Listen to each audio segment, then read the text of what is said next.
안녕하세요. 홀릭입니다. 반갑습니다. 오늘은 2023년 7월 27일 목요일입니다. 새벽 시간 연준은 기준금리를 25bp 인상했는데요. 이 내용 정리해서 알려드리도록 하겠습니다. 26일 연준은 FOMC 정례회의 이후 발표한 성명에서 금리 목표치를 5.25에서 5.5%로 인상한다고 밝혔습니다. 기존의 5에서 5.25%보다 25bp 인상된 것으로 2001년 1월 이후 22년 만에 가장 높은 수준이 되었습니다. 연준은 지난해 3월부터 올해 5월까지 10회 연속 기준금리를 5%포인트 인상했고 이번 인상으로 인상폭은 5.25%포인트에 달하게 되었습니다. 미국의 추가 금리 인상으로 기준금리 상단 기준으로 한국의 3.5%와 금리 차이 2%포인트로 확대되었습니다. 연준은 이번 성명에서 위원회는 통화 정책을 위해 추가적인 정보와 영향을 계속 평가할 것이라고 언급했고요. 지난번 회의에서 금리 동결로 추가됐었던 내용인 위원회가 추가적인 정보와 통화 정책의 영향을 평가할 수 있도록 해준다라는 표현을 수정한 것입니다. 이것은 연준이 앞으로 입수되는 지표에 따라서 정책을 결정하겠다는 의미고 추가 금리 인상 가능성을 열어둔 것이기도 합니다. 연준은 성명에서 인플레이션을 2%대로 되돌리기 위해서 추가적인 정책 강화가 적절할 수 있는 정도를 결정하는 데 있어서 통화정책의 누적된 긴축, 그리고 통화정책이 경제활동과 인플레이션에 미치는 시차, 경제 및 금융 변화를 고려할 것이다 라는 표현을 유지했습니다. 이번 금리 인상 결정에는 금리 투표권을 가진 11명의 위원이 모두 찬성했다고 합니다. 그리고 파월 의장은 FOMC 회의 이후 기자회견에서 데이터가 확실하다면 9월 회의에서 금리를 다시 인상하는 것이 가능하고 그리고 금리 동결을 선택할 가능성도 있다라고 말했습니다. 파월 의장은 이날 기자회견에서 물가 안정의 중요성을 계속 강조했는데요. 우리는 많은 일을 했고 긴축 효과는 아직 완전하게 느껴지지 않고 있다라고 말했고요. 인플레이션을 2%로 회복하는 과정은 아직 갈 길이 멀고 들어오는 데이터, 경제활동, 인플레이션 전망에 대한 영향과 위험 균형에 기반해서 계속 회의별로 결정을 내릴 것이라고 말했다고 합니다. 그리고 파월 의장은 경제의 전반적인 회복력은 좋은 것이지만 이는 더 높은 인플레이션으로 이어질 수 있고 우리는 먼 길을 돌아왔으며 시간이 지날수록 인플레이션을 2% 목표치로 되돌리기 위해서 강하게 전념하고 있다고 말했습니다. 그러나 인플레이션은 반복적으로 더 강해진 것이 입증되었습니다. 라고 얘기해서 인플레이션이 언제든지 더 오를 수 있다는 점을 언급을 했고 근원 인플레이션도 여전히 높은 수준이라고 말했습니다.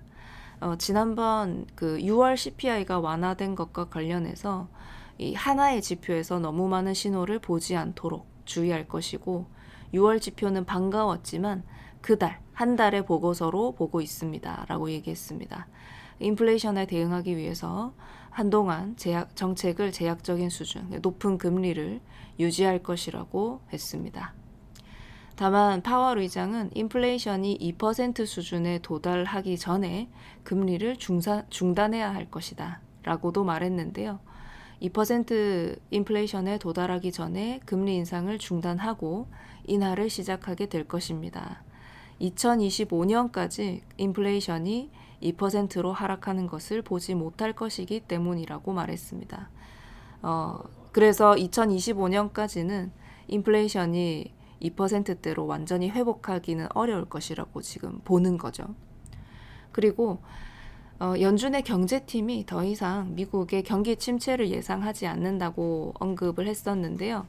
이 연준 위원들에게 경제 상황을 설명하는 연준 내 경제팀은 지난 3월 달에 그 은행 불안으로 인해서 올해 후반부터는 완만한 침체를 예상해 왔었습니다.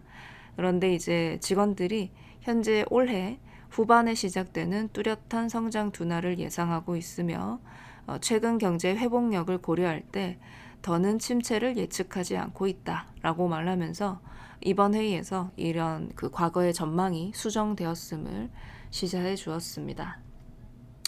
월가 전문가들은 이번에 이 연준의 결정을 보고 시장이 예상한 대로 25bp 금리를 인상했고 앞으로 추가 금리 인상 가능성을 열어둔 것에 대해서 비둘기파적이라고 분석을 했습니다. 파월 의장이 여전히 정책의 시차를 언급했고 시차를 두고 작용한다라고 믿고 있고 그 영향을 보고 싶어 합니다. 라고 하면서 이 연준의 커뮤니케이션 자체가 비둘기파적인 것으로 인식하고 있다고 하고 경제가 상대적으로 강세를 보이는 동안 인플레이션이 하락할 것이고 긍정적인 내용이다. 라고도 평가했습니다. 이번 회의가 끝나고 나서 시장 흐름은 좀 흔들기 정도로 나왔습니다. 시장이 예상한 바대로 나왔기 때문인 걸로 생각되고요. 성명서 발표가 3시였고 이제 성명서 발표 이후에는 큰 별다른 움직임 자체가 없었고요. 3시 반 기자회견 때부터 좀 큰 변동이 시작됐는데 그것도 모두 제자리로 돌아왔기 때문에 큰 변동으로 이어지진 않았다라고 보시면 될 것 같아요. 그리고 코스피 종합지수도 최근 그래도 올해 들어와서는 저점과 고점을 점차 높여가고 있는데요. 어제 좀 별일이 있긴 있었죠. 다양한 그룹주들이 큰 상승세를 보이다가 어제 오후 1시부터 7월 26일 오후 1시부터 갑자기 차익 실현 물량이 쏟아지기 시작했는데 그동안 수급의 쏠림 현상이 굉장히 심했지만 그 부분이 이제 좀 돌아오게 된 거다. 차익 실현 물량이 한꺼번에 다 쏟아지면서 시장의 충격이 좀 강하게 있었습니다.